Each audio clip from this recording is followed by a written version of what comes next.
El argumento para tomar medidas que tienen que ver y que obviamente nos afectan absolutamente a todos, ¿sí? Digo, en un contexto de pandemia mundial donde ya llevamos en el país más de 14 meses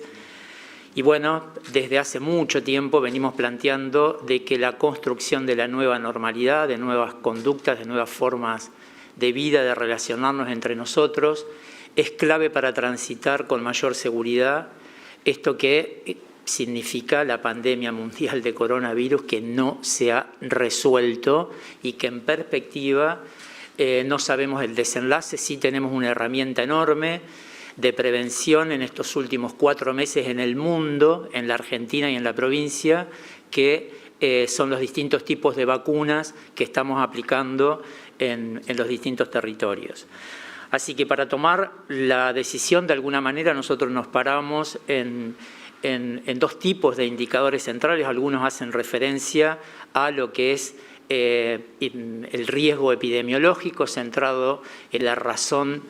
de casos, es decir, tomando de referencia lo que ocurrió en los últimos 14 días y lo analizamos en relación a los 14 días previos, ¿sí? Para eso se construye un indicador que de alguna manera nos marca un punto de inflexión como para pensar qué está pasando. Y el otro es la incidencia de casos en los últimos 14 días y lo que encontramos, en definitiva, es que en la provincia de Entre Ríos, un territorio donde hace mucho tiempo trabajamos desde la modalidad de aislamiento social preventivo obligatorio, después pasamos al distanciamiento social preventivo y obligatorio, que de alguna manera es lo que estamos transitando por estos tiempos, con una serie de novedades que nos van apareciendo en el transcurrir, digamos, de la pandemia en la provincia. En relación a los 2 indicadores sanitarios, nosotros nos encontramos hoy con que este mes que pasó abril fue progresivo el incremento de casos. Llegamos a tener más de 500 casos diarios en las últimas semanas, los que nos ubica en esta cuarta ola, como la definamos, con una cantidad de casos diarios que es la más alta. Es más alta prácticamente, porque estamos todavía en el nivel de la ola que tuvimos en enero. En ese sentido, menciono esto porque la repercusión, y ahí es meter en juego el tercer indicador, que es la capacidad de respuesta que tiene el sistema sanitario como para poder absorber y responder de manera adecuada a esa demanda que genera la propagación del virus en nuestra comunidad y que obviamente se refleja en una parte muy significativa en la demanda que tenemos en los servicios. Y en esto de la capacidad del sistema, durante la primera parte de la pandemia y cuando había restricciones más generales, esto es durante los meses de marzo, abril, mayo, junio del año pasado, decíamos que las medidas eran absolutamente necesarias porque teníamos que organizar el sistema de salud de manera diferente, teníamos que capacitar sobre una incertidumbre enorme de aprovisionarnos de insumos para cuando los necesitáramos, de reequipar, de hacer obras de infraestructura en muchos servicios de salud, en este caso público, de adquirir equipamiento para poder dar la mejor respuesta, de sumar respiradores y todo el resto de la tecnología que requiere una unidad de terapia intensiva. Bueno, esa parte, digamos, de la pandemia la transitamos hoy, obviamente con esa capacidad ya instalada, pero con la no saturación hasta estas últimas semanas del sistema de servicios de salud que estuvo al borde de la saturación. Ese indicador nosotros lo definimos como la capacidad de respuesta que tienen fundamentalmente las unidades más críticas, que son las de terapia intensiva, y cuando nosotros decimos nos aproximamos al 80% de ocupación cama, estamos en una situación que raya, digamos, la alarma claramente, porque es el momento donde nosotros no podemos brindar con calidad la respuesta que requiere cualquier sujeto, cualquier persona cuando asiste a un servicio público o privado de la atención de la salud. Frente a este panorama es lo que de alguna manera y semanalmente venimos trabajando desde el COES local con el Ejecutivo de la provincia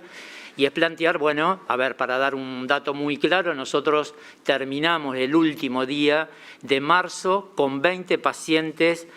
con diagnóstico de COVID en las unidades de terapia intensiva y para el cierre de la semana pasada teníamos 100 pacientes internados, es decir, que se había quintuplicado la utilización de camas de terapia intensiva, recurso absolutamente finito, ¿sí? No lo podemos ampliar ya mucho más de lo que tenemos y además porque cada unidad se sostiene no solamente con recursos materiales, sino que además se sostiene fundamentalmente con recurso humano, con talento humano, que es la clave para brindar respuestas de calidad. Frente a este panorama es que nosotros propusimos desde el COE, una vez más para evaluación del Poder Ejecutivo, como lo hacemos semanalmente, de que quizás con medidas un poco más cortas, sostenidas, un poco más intensivas y focalizadas, podríamos contrarrestar básicamente la propagación del virus en nuestras comunidades. Y, por ejemplo, una de las medidas que, obviamente, las medidas nosotros las hacemos para tener un impacto en esos indicadores que decimos epidemiológicos y que describimos y en los indicadores que utilizamos en términos sanitarios. Sabemos que además, obviamente, tiene repercusiones en la subjetividad absolutamente de todos, tiene repercusiones en el campo de lo social, tiene repercusiones en el campo claramente de la economía, pero que tratan de resguardarse porque está clarísimo que las políticas públicas en el inicio de esta gestión, sobre todo la gestión nacional, desde diciembre del 19, apunta básicamente a recuperar políticas de bienestar, políticas de protección en distintos campos de la economía. Entonces, obviamente que cuando nosotros describimos la situación epidemiológica y sanitaria, se analizan una serie de variables que son las que seguramente van a impactar cuando se tome la medida que se tome. Y de alguna manera la recomendación fue de poder experimentar en este sentido, lo han hecho muchos países, hay muchas experiencias y variadísimas en el mundo como para poder recoger y planteamos medidas un poco más focalizadas, intensivas y transitorias y, por ejemplo, en el marco de las medidas